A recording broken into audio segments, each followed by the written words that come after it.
Assalamualaikum warahmatullahi wabarakatuh. Perkenalkan, saya Lalu Muhammad Jailani, Project Manager ITS Tanggap Bencana yang telah didirikan oleh ITS pada tanggal 2 Oktober tahun 2018. Keberadaan ITS Tanggap Bencana adalah sebagai respon perguruan tinggi untuk membantu masyarakat, khususnya yang tertimpa bencana, yang menjadi korban bencana. Dan ITS Tanggap Bencana ini mulai bergerak saat terjadinya gempa bumi Lombok bulan Juli tahun 2018 lalu. Pada kesempatan ini, izinkan saya untuk berbagi sedikit pengalaman kami ITS dalam hal ini ketika kami berusaha untuk mengambil peran dalam membantu masyarakat di Desa Rempe Darussalam, Kabupaten Lombok Utara untuk bangkit kembali dan hidup sebagaimana keadaan sebelum terjadinya bencana. Pada tanggal 29 Juli 2018, sekitar pukul 5.47, kita dikejutkan oleh sebuah peristiwa yang saya kira semua orang mengerti. Jadi saat itu sebuah gempa dengan kekuatan yang luar biasa, 6,4 skala Richter terjadi di subuh hari. Nanti dari peristiwa itu ternyata beberapa hari kemudian, tepatnya pada tanggal 5 Agustus, hari Minggunya, selepas sholat Isya waktu itu, masyarakat dikejutkan oleh gempa kedua dengan magnitudo yang lebih besar, 7,0 skala Richter.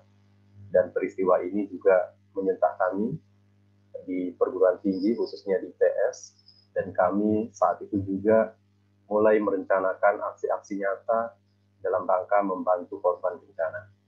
Tepat tanggal 8 Agustus, hari Rabu, kami dengan membawa segala keperluan yang diperlukan saat itu sudah menuju ke Pulau Lombok. Dan alhamdulillah, dini hari tanggal 9 Agustus 2018 kami telah berada di lokasi di sebuah desa di punggung Gunung Rinjani.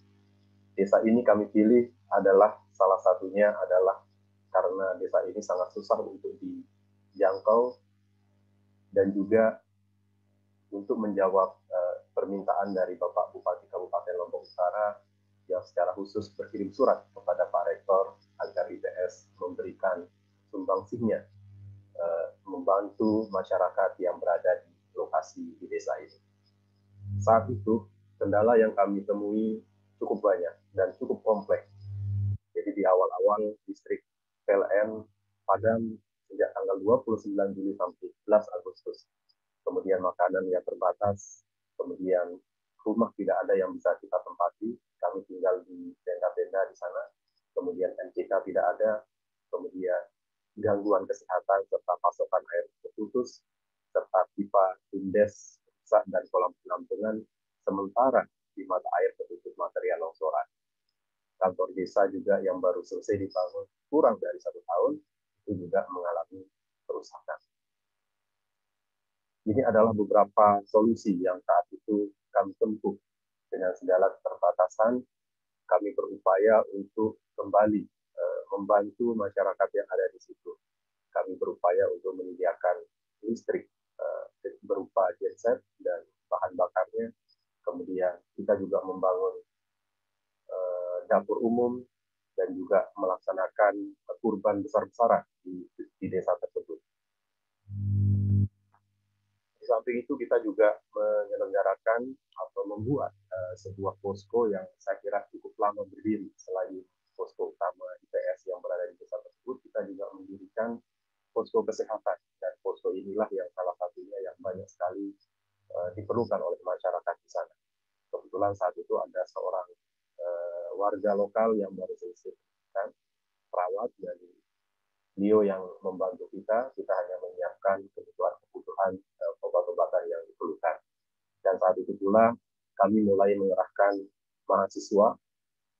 Saat itu total, ya, sejak saat itu ada 11 angkatan yang kita kirim, 10 orang per angkatan, dan itu kita kirim terus-menerus dalam beberapa bulan. Jadi setiap 2 minggu sekali gitu, kita ganti, dan kita ganti. Nah, setelah melihat kondisi di sana dan waktu itu musim hujan telah tiba, ITS meminta kami untuk mencari solusi supaya masyarakat tidak lagi tinggal di tenda-tenda, tidak tinggal di terpal, di bawah terpal-terpal yang saya kira sangat terbatas. Kondisi di sana sangat susah, siang sangat panas dan malam sangat dingin. Sehingga melalui proyek kemanusiaan dengan dukungan berbagai pihak, ITS berhasil membangun 239 hunian sementara. Dan Bapak Rektor dan Bapak Ibu pimpinan kami juga 2 kali ke lokasi untuk memastikan bahwa bantuan yang disampaikan oleh masyarakat melalui ITS, entah itu masyarakat internal, dosen kami, karyawan, mahasiswa, alumni, dan masyarakat lainnya, itu bisa sampai dengan tepat ke sasaran. Sementara untuk air, awal-awal kami hanya menyediakan berbagai tangki ya. Kita menyiapkan tandon-tandon air yang luar dalam ukuran besar, gitu. Kita tempatkan di dusun-dusun, kemudian kita suplai airnya dengan bantuan beberapa pihak. Jadi airnya kami beli di desa sebelah, kemudian kita isi ke tandon-tandon yang ada. Nah, bersamaan dengan itu kita juga mencari cara bagaimana caranya supaya pipa-pipa yang sebelumnya putus itu bisa kita sambung lagi. Dan alhamdulillah ini dengan bantuan mahasiswa dari Menwa, dari siklus ITS, kita bisa menyambung ya, kita bisa kembali menyalurkan air yang ke masyarakat yang sebelumnya terputus gara-gara pipa-pipanya pecah akibat terkena longsoran. Nah, kemudian kita juga melihat bahwa di samping kebutuhan dasar tadi, masyarakat di sana juga mengalami masalah terkait dengan pendidikan. Jadi anak-anak masih sekolah di tenda-tenda ya. Ini adalah satu contoh, ini adalah di sekolah SDIT Al-Hijrah ya. Salah satu sekolah yang paling dalam lokasinya, tidak jauh dari perbatasan hutan. Gitu. Lokasinya sangat-sangat susah ditempuh, kemudian bangunannya rusak, mereka hanya bisa belajar di tenda-tenda seperti ini. Dan alhamdulillah dengan koordinasi dengan mahasiswa, dengan pihak dari Suryati University saat itu, yang berkeinginan untuk membangun sekolah tersebut dengan menggunakan bahan-bahan alam, dengan menggunakan bahan dari bambu, dengan desain yang mereka buat sendiri. Dan alhamdulillah sejak saat itu kita mulai merancang bagaimana caranya supaya sekolah ini bisa kembali bisa ditempati dengan menggunakan sekolah atau bangunan berbahan bambu. Dan alhamdulillah dengan dukungan dari berbagai pihak, ITS masih komit untuk membantu masyarakat yang ada di Desa Rintik Darussalam. Dan pada bulan Maret ya, pada bulan Februari sampai Maret 2020, bersama dengan mahasiswa dari Suryati University dan Universitas NU NTB, kita bergotong royong untuk membangun sekolah bambu tersebut. Tentunya ini juga tidak bisa terjadi tanpa bantuan dari berbagai elemen masyarakat, baik yang berasal dari dalam negeri maupun dari luar negeri. Ini adalah beberapa gambar yang dikirimkan oleh mahasiswa kami ketika mereka melaksanakan KKN tematik di lokasi.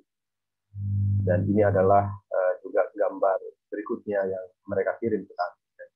Prinsipnya yang kami tekankan di sini bahwa apa yang kita lakukan ini adalah dalam rangka saling bantu-membantu, saling membantu pihak yang memang memerlukan dengan sumber daya yang kita perlukan. Dan alhamdulillah kita bisa melaksanakan ini dengan kolaborasi yang sangat baik, dengan keterlibatan Studio, kemudian Out Bambu, kemudian mahasiswa kami yang luar biasa, kami acungi jempol, mereka mau bersusah payah meninggalkan bangku kuliah dan bergabung dengan masyarakat di lokasi untuk sama-sama membangun sekolah bagi masyarakat yang ada di sana. Sekian dari kami. Assalamualaikum warahmatullahi wabarakatuh. warahmatullahi